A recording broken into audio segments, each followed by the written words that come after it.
제가 준비한 주제는 이 영광 지역에 입향하게 된 초기 그런 입향 과정과 그 초기 인물 중에서 대표적인 인물이 있죠. 절도사 이랑공. 보통 이제 병사공으로 알려져 있죠. 근데 이랑공께서 병마절도사를 역임을 하셨기 때문에 병사공이라고도 하고 절도사공이라고도 하고 그렇습니다. 그래서 특히 이랑공의 행적을 중심으로 해서 말씀을 드리도록 하겠습니다. 네, 특히 이란공은 병자호란 직후에 조선과 후금의 굉장히 초긴장 상태 속에서 아주 쟁점이 됐던 그런 인물입니다. 그런데 그런 거에 비해서 사실 이란공에 대한 연구가 제가 찾아봤더니 거의 없는 것 같습니다. 이 학계에서 연구 공백 상태에 있는 거죠. 그래서 앞으로 향후 좀 더 다각적인 측면에서 이란공에 대한 연구가 좀 진행돼야 되지 않을까 생각을 합니다.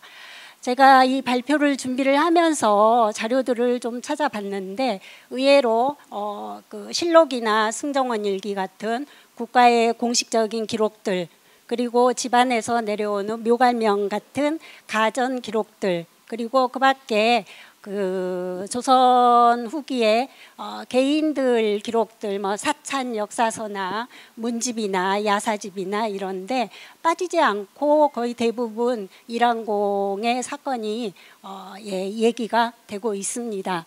그런데 그 기록들에 따라서 보면 이란공과 이란공 사건이 그런 단일 인물이고 단일 사건인데 비해서 그 자료들에서는 서로 다른 관점을 가진 주체들이 작성한 자료들에서 기록들에서 굉장히 다른 기억, 다른 시각을 보여주고 있고, 이런 서로 다른 기억과 전승들이 조선 후기에 공존하고 있었던 그런 모습을 확인을 할 수가 있었습니다. 그래서 그런 부분을 좀 더 중심적으로 말씀을 드리겠습니다.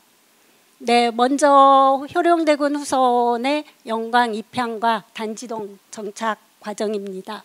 이 부분은 호남진흥원에서 출간한 그 해제집에 아주 상세히 기록이 되어 있습니다. 그래서 그 해제집을 많이 참고를 해서 간단하게 정리를 해봤습니다. 이제 영광으로 내려올 때 이제 최초로 입향한 곳은 영광 월산리입니다. 이 참판공 이규빈 공이 입향을 하게 되는데 그 계기가 됐던 게 광해군대 기축옥사로 알려져 있습니다.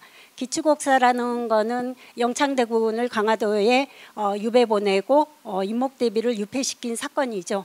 그 사건을 보면서 이 이규빈 공이 이제 도성을 떠납니다. 그래서 이 날이 맑아지지 않으면 내가 이 도성문을 다시 돌아와 들어가지 않겠다라고 선언을 하고 도성을 떠나서 남쪽으로 이제 낙향을 하십니다. 첫 번째 갔던 곳이 처가가 있던 영암 구림마을입니다. 근데 영암 구림마을에 먼저 갔는데 거기에 이제 장인이 추천을 했던 것 같습니다. 그래서 장인의 처가가 있는 곳인 영광 월산리로 다시 이거를 하게 됩니다.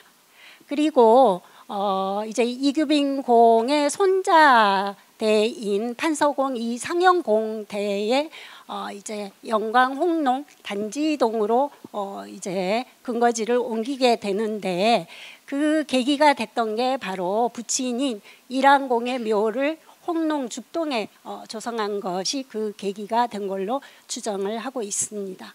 자, 그러면 그 이란공에 대해서 잠깐 설명을 드리겠습니다. 네, 호가 주포정이시고요. 이제 광해군대 1613년에 이 대증광시의 묵가에 이제 급제를 합니다.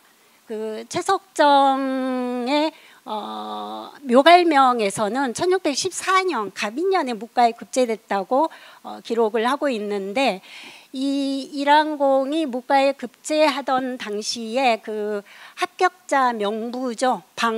방목이 지금 남아 전하고 있는데, 그 방목을 확인을 해보니까 1613년 대증강시에 급제를 한 걸로 이제 이름이 올라 있고요. 그 다음에 당시 합격할 때의 거주지는 한양으로, 서울로 기록이 이렇게 되어 있습니다. 그리고 이제 급제를 한 뒤에 주로 이제 무관직을 많이 역임을 하셨는데, 특히 무관직 중에서도 이제 청요직이라고 하는 요 선정관을 역임을 하고, 선정관은 묵가에 급제한 인물들 중에서도 아주 선발을 해서 이제 선정관직을 맡기게 됩니다. 그리고 이제 비변사 낭청이나 오이도총부 이제 도사들을 역임을 하고, 그리고 이제 지방관으로는 한평현감, 남해 전라 우수사를 역임한 걸로 확인이 됩니다. 그리고 정묘호란이 발생했을 때는 이제 당시에 어용 중군이었는데 인조를 호위해서 강화도로 피난을 하게 됩니다. 그래서 그 공이 호종한 공을 인정을 받아서 병상좌도 병마절도사에 이제 임명이 됩니다. 그래서 병사공 또는 절도사공, 이렇게 우리가 지금 이 지칭을 하고 있습니다. 그런데 여기까지는 아주 좋았는데, 승승장구하고 잘 나가셨는데, 그 다음에 정묘호란 직후에 광화도약을 마무리하는 과정에서 이제 후금의 사신을 가게 되는데, 이 후금의 이제 칸이죠. 칸 앞에서 이제 발언을 한 것이 이제 문제가 됩니다. 그래서 그 해에 이제 보면 이 6월 달에 이제 의금부에 하옥이 돼서 국문을 당하고 7월 초에 이제 극형을 당하게 됩니다. 그 이후에 10년 정도 지난 1639년에 이랑공의 아드님이신 이상영공이 국왕에게 너무 억울함을 호소를 해서, 당시에 이제 인조죠. 인조가 이랑공을 이제 복권을 시키고 이제 벼슬도 다시 이제 회복을 시켜 주게 됩니다.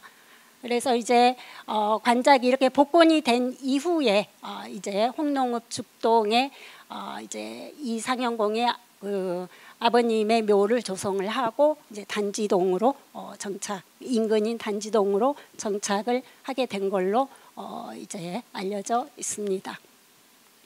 자, 그러면 오늘 이제 이랑공이 어떻게 해서 그런 비극적인 죽음을 당할 수밖에 없었는지, 이 또 기록들에서는 어떻게 서로 다른 시각으로 이 사건을 기록을 하고 있는지를 설명을 드리도록 하겠습니다. 먼저 조선 정부의 그런 공식적인 기록입니다. 이 정묘호란 직후 정묘 화약을 맺으면서 이 전쟁을 마무리하는 과정에서 조선과 후금 사이에 쟁점이 됐던 그런 사안들이 몇 가지가 있습니다. 첫째가 이제 양공무역인데, 후금 쪽에서는 굉장히 쌀이 귀하기 때문에 조선에 쌀을 수출해 줄 것을 요구를 합니다. 그래서 한 3,000석을 요구를 하는데, 조선석은 우리 한 1,000석 정도 해줄 수 있다 이러는데, 후금에서 받아들이지 않고 계속 더 3,000석 정도를 요구를 합니다. 그리고 이제 개시무역입니다. 개시교역이라는 거는 이제 국제 시장을 이제 열어서 후금과 조선의 상인들이 와서 서로 교역을 할 수 있게 하자는 게 후금의 이제 요구입니다. 그래서 이제 1628년에 압록강 중앙에 있는 그 섬 중강이라는 데에서 이제 국제 무역 시장이 열리는 것으로 합의를 했는데, 후금 쪽에서는 이 하나로는 부족하다, 하나 더 열어달라라고 주장을 해요. 그래서 회령 쪽에도 열어달라고 요구를 해서 양국 사이에 계속 밀고 당기는 그런 긴장 관계를 형성을 하고, 그 다음에 이제 세 번째가 포로를 이제 세안하는 문제였습니다. 이 정묘호란 당시에 후금 쪽에서 이 조선인 포로를 많이 잡아갑니다. 그래서 그 포로들을 다시 이제 되찾아오는 일이 조선 정부로서는 이제 당면 과제죠. 그런데 후금 쪽에서는 잘 안 돌려보내주려고 하죠. 그래서 그 문제가 쟁점이 되고 이렇게 그 문제가 이제 쟁점이 돼 있는 가운데 일부 포로들은 도망을 쳐서 조선으로 돌아옵니다. 그래서 후금에서는 도망온 포로들을 다시 후금으로 돌려보내달라고 요구를 합니다. 조선은 보내지 않고 버티고 그래서 그 문제가 상당히 첨예하게 대립을 하게 됩니다. 이런 상황에서 이란공이 1628년 1월에 후금으로 사신을 가게 됩니다. 그래서 승정원 일기를 보면 1월 11일에 출발을 한 걸로 기록이 되어 있습니다. 그래서 가다가 이제 심양까지 가게 되는데 중간인 의주에서 조정에 보고를 합니다. 근데 보고를 한 내용을 보면 이제 이 조선 측 사신단에서 후금에서 잡아간 포로들을 돌려보내줄 것을 요구를 했더니 후금 쪽에서 우리는 이미 이 포로들을 각 장수들에게 다 나누어서 분배를 해줬다. 그렇기 때문에 이제 데려가고 싶으면 각 장수들에게 금액을 지불을 하고서 찾아가도록 해라. 그래서 이거는 정부 차원에서는 우리는 못한다 합니다. 그런데 마침 그때 이제 사신단들이 머물고 있는 숙소에 포로로 잡혀갔던 사람들이 대거 몰려와서 호소를 합니다. 그래서 사신단에서 사제를 털어서 이제 모아서 22명의 포로를 각 주인에게 이제 구입을 해서 데리고 옵니다. 근데 이게 이제 나중에 이제 조정에서 또 문제가 되게 됩니다. 그리고 이제 심양에서 또 보고를 하는데 심양에서는 이제 그 압록강 쪽에 있는 중강 개시의 상황을 보고를 하는데 이때 이제 후금 측에서 파견했던 그런 군대들과 상당히 이 중강 개시를 진행하는 데 있어서 많이 충돌을 했던 것 같습니다. 그래서 보고서의 내용에 의하면 후금 측이 고성작색, 소리를 지르고 얼굴에 화난 표정을 하고 그러니까 화를 내면서 소리를 지르고 또 논의 과정에서 굉장히 불손한 말을 많이 해서 굉장히 어려움을 겪고 있습니다라는 그런 보고서를 냅니다.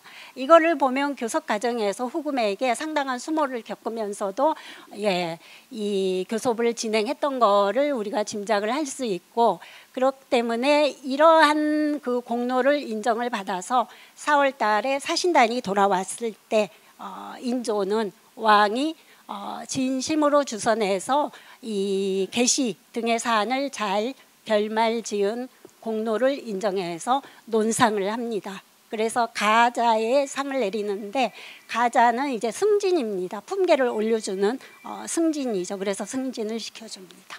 그래서 4월 달에 돌아왔을 때는 이제 후금으로부터 이제 후금에 가서 사신 활동을 잘했다라는 그 이제 상을 받아서 이제 승진까지 하게 되는데 이제 보면 5월 그 다음 달이죠. 5월 25일에 후금에서 국서가 도착을 합니다. 후금의 칸이 보내는 국서가 도착을 하는데 그때부터 상황이 좀 급변하게 됩니다. 후금 측의 국서에서 요구했던 중요한 사안들 중에 다른 사안들은 조선이 이미 기존부터 잘 대응을 하고 있었기 때문에 크게 문제가 없었는데 조선 측에서 후금의 말을 들어주지 않고 있었던 사안이 뭐냐면은 이제 후금으로부터 도망온 포로들을 다시 돌려보낸 달라는 후금의 요구를 그때까지 안 들어주고 있었어요. 그래서 후금에서 이거를 이제 계속 강하게 압박을 합니다. 그게 가장 중요한 이슈로 떠오르게 됩니다. 그런데 이제 당시 조정에서는 돌아온 우리나라 백성을 다시 돌려보낼 수는 없다라는 의견이 우세를 하고 있었고 또 일부에서는 이제 그 현실론 내 차원에서 그래도 돌려보내주지 않으면 큰 화를 당하게 되니까 다는 돌려보내주지 못해도 일부라도 좀 돌려보내서 좀 합의를 하자 뭐 이런 타협론도 등장을 하고 하면서 조정에서 논의들이 합의점을 찾지 못합니다. 그런 과정에서 그게 이제 호서가 도착한 게 25일이죠. 그런데 그렇게 조정해서 왈가왈부하고 있던 그 상황에서 5월 28일 사관원에서 이랑공의 징계를 요구하고 나섭니다. 그래서 사신으로 돌아온 직후에는 논상까지 받았는데 불과 한 달 만에 이게 이제 문제가 되는 거예요. 그래서 문제가 된 것이 22명을 각 주인에게 구입을 해서 데리고 왔다고 했잖아요. 그게 이제 문제가 됩니다. 이게 이제 개인적으로 이제 품위를 지키지 못하고 상인처럼 개인이 그러니까 매매를 했다는 거예요. 그래서 나라의 품격을 떨어뜨렸다. 네. 그래서 그리고 이제 그 후금에게 어떤 빌미를 줬다. 라는 것이 문제가 돼서 이제 징계를 주장하고 나섭니다. 이미 끝났던 얘기가 요때 이제 다시 부각이 되는 거예요. 그 계기가 됐던 게 바로 이제 후금 측의 국서가 도착하면서 급변하게 됩니다. 그래서 결국 이랑공은 이제 신문을 받게 됩니다. 신문을 받게 되고 이제 포로를 직접 매매해 와서 후금에게 빌미를 준 그런 죄를 징계한다는 차원에서 6월 3일 날 파직이 됩니다. 그래서 6월 3일 날 파직이 되고 이 사건이 일단 끝났습니다. 끝났는데 여기서 끝나지가 않았어요. 6월 21일 날 그 달 말에 이제 후금의 사신이 서울에 도착합니다. 그런데 21일 날 도착을 했는데 그 다음 날 23일에 이미 파직으로 일단락된 사건을 사관원과 사원부에서 양사 합사로 다시 거론을 합니다. 그래서 이랑공의 의금부에서 체포를 해서 국문을 할 것을 주장을 합니다. 그래서 결국은 24일에 의금부에 이제 수옥이 되게 됩니다. 예.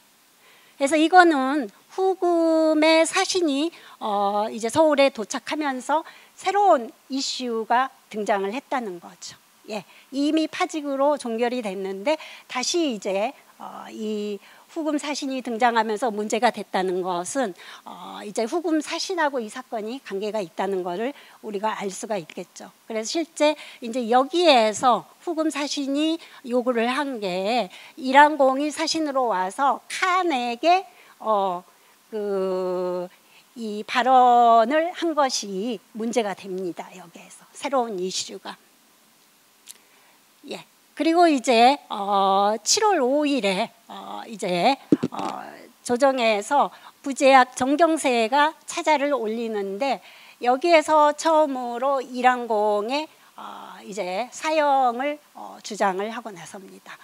예, 이 정경세의 차자 내용을 보면 후금에 보내는 국서에 이렇게 쓰자라고 이제 제안을 하는데 그 이제 내용 중에 보면 이를 수행하는 신하가 조정의 허락도 받지 않고 자신이 먼저 허락해서 서로 양국이 속이는 상황이 되었다. 이는 우리나라에만 죄를 지은 것이 아니라 후금에도 에서도 몹시 미워하는 바이니 그래서 이미 사형을 시켜서 효시를 했다라고 국서에 쓰자고 주장을 합니다. 이 말은 결국은 사형을 시켜서 이 후금에 사형시켰다는 내용을 보내자는 그런 주장이죠. 그래서 바로 7월 5일 그날 인조가 이제 의금부에 갇혀 있는 이랑공에 대해서 이제 대질신문을 명합니다.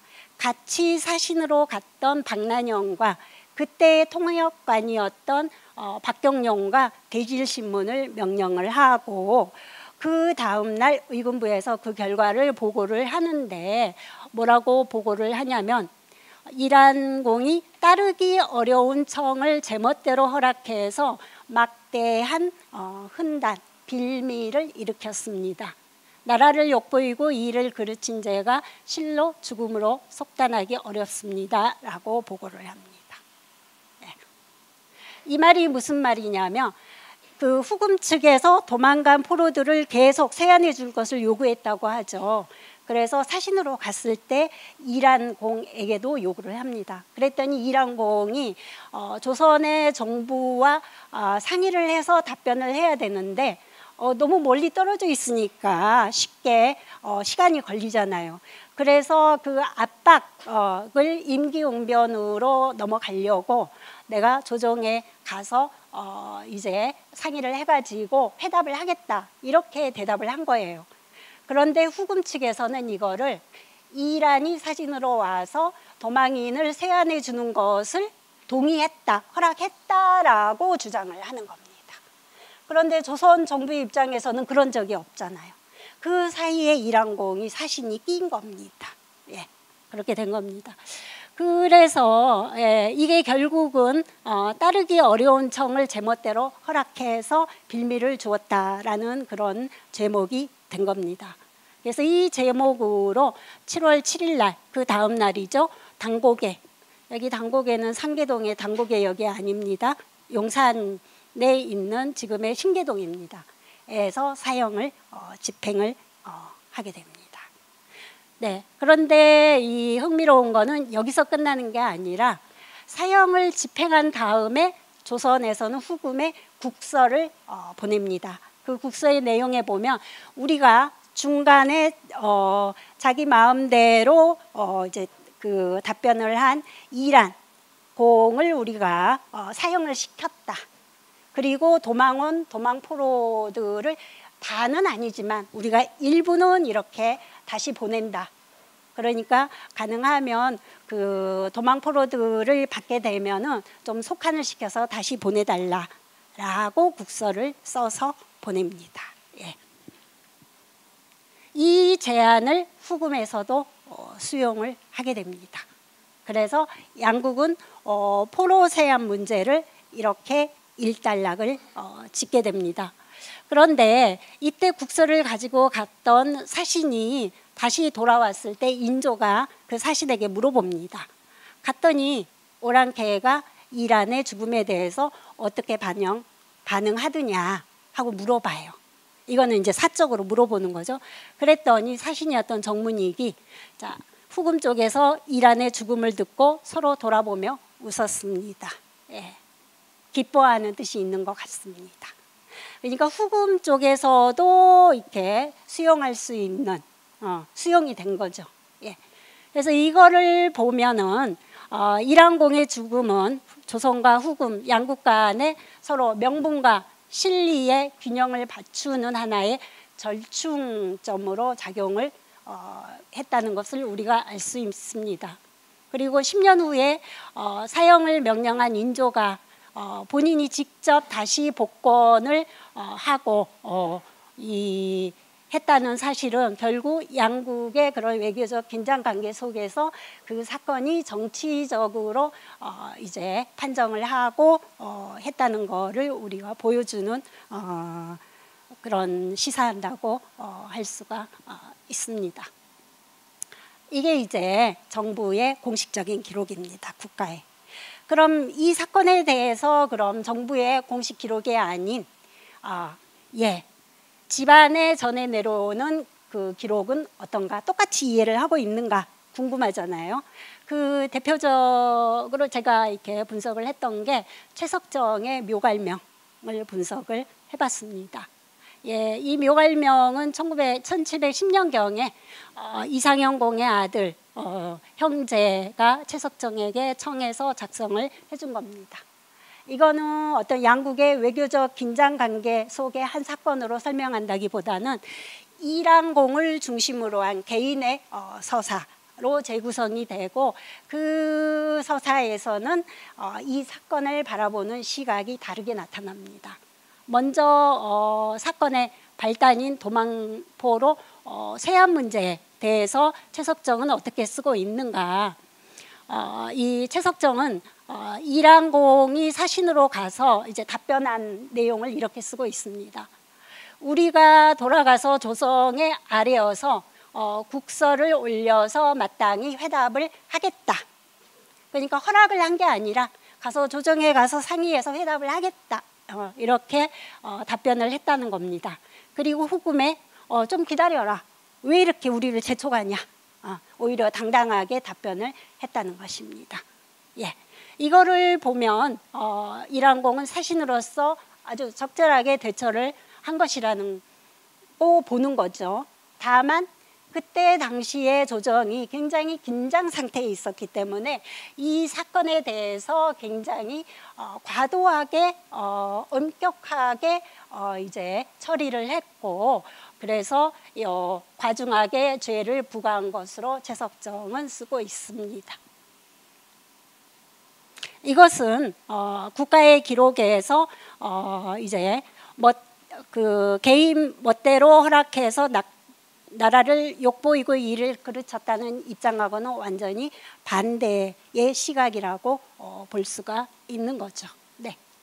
그 다음에 이제 통역관 박경룡과의 관계입니다. 국가기록에서는 박경룡과의 관계에 대해서는 전혀 이제 언급을 하지 않고 있습니다. 예. 그런데 이제 묘갈명에서는 어떻게 얘기를 하는 거냐면은 이제 이란공이 통역관의 무고 때문에 억울하게 죽음을 당했다고 보는 시각입니다. 그래서 보면 박경룡이 유언비어를 부채질해서 공이 함부로 세안을 해 보내겠다고 경솔하게 허락했다고 없는 말을 이제 지어낸 거죠. 해서 이제 그것 때문에 극형으로 논하였다, 이렇게 기록을 하고 있습니다. 박경룡과의 그런 개인적인 불편한 관계, 무고를 굉장히 강조를 하고 있습니다. 물론 국가 기록에서도 두 사람 사이에 불화의 흔적이 보입니다. 보이는데 그거에 대해서 상세하게 얘기하지는 않아요. 다만 인조가 얘기한 것 중에 이러한 곡절은 박경룡이 당시에 의군부 당상관이었던 이경직에게 말을 했을 듯하니 이경직이 이렇게 신문하는 자리에, 대진 신문하는 자리에 반드시 나오도록 해라 라고 명령하는 이 한마디밖에 없어요. 그럼 이 곡절에 대해서 무슨 곡절인지 설명도 하고 있지 않습니다. 그래서 그 곡절이라는 것이 박경룡이 무고를 한 것일 수도 있고, 아니면 당시에 박경룡이 후금 사신을 이제 수행해서 함께 오거든요. 그랬기 때문에 후금 사신의 말을 전달한 것일 수도 있고, 지금으로서는 확인이 안 됩니다. 그런데 국가기록에서는 이거에 대해서 어떤 해명을 하지 않아요. 그거는 무엇이냐면 박경룡과의 관련성, 관계에 대해서는 이 국왕의 이 발언을 보면 분명히 알고 있어요. 알고 있는데 얘기를 하지 않는다는 것은 기록을 하지 않았다는 것입니다. 그렇게 봐야 될 것 같습니다. 자, 그 다음에 이제 묘갈명에서는 이 이란공의 억울함을 신원하는 그 과정이 굉장히 상세하게 서술이 되고 있습니다. 그래서 이제 사형을 당한 뒤에 이제 심양의 사신간 재상들이 그 진실을 알게 돼서 굉장히 안타까워하던 중에 그 아드님인 이상영 공이 이제 국왕에게 청원서를 내서 조정의 대신들이 굉장히 우호적으로 이 사건을 다시 이제 처리를 했고, 그래서 결국은 인조가 이제 복권을 특별히 허락했다는 것입니다. 예. 그래서 이거를 보면 가전 기록은 이란공을 중심축으로 해서 서사를 구성을 하고 있고, 그 다음에 역관과의 불화나 억울한 죽음의 서사에 초점이 맞추어져 있습니다. 이거는 이제 국가의 정책과 국왕에게 책임을 묻지 않으면서도 이란공의 억울함을 드러내고 국왕이 그 사형을 내렸던 당사자인 국왕이 직접 복권함으로써 이를 해소하는 극적인 서사를 구성을 하고 있는 것입니다.